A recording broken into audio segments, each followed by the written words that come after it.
love to reflect back on my very first class with NAIOMT, and it was a 600 level class. Back then we called them Level 3.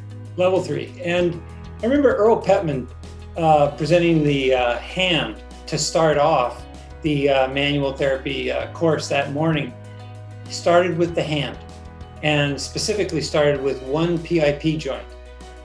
And it took about an hour for him to demonstrate and for us to practice a select mobilization assessment of a PIP joint, both its stability, its mobility, the convex concave rule applied, the appropriate ligaments that come under tension, and what position you close pack, and the relative finding a joint that has been traumatized will have a capsular pattern. So knowing what the capsular pattern is on that joint, it was just blew me away as an introduction into what this institute was all about. And I think that was a real telling moment for me in my career. And trust me, I was well along in my career before I actually had that type of an epiphany presentation.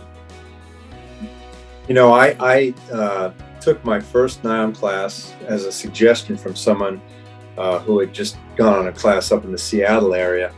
And I remember thinking, well, you know, I've got pretty good orthopedic skills. I've been practicing for about 12, 14 years at the time.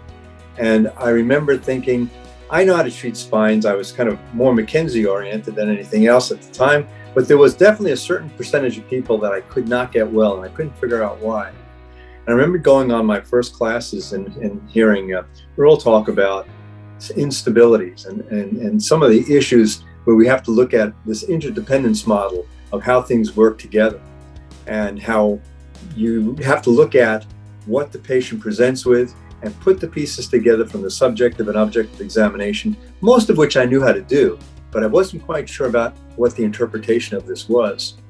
And it wasn't until really the 700 series classes, and he kept saying, wait till the 700 series classes come around after you've taken the 500 and 600 or the level 1, level 2s, because they will help you to really put together this understanding of the whole patient and be able to look at things in a very functional way and get a real good understanding about what's probably going on.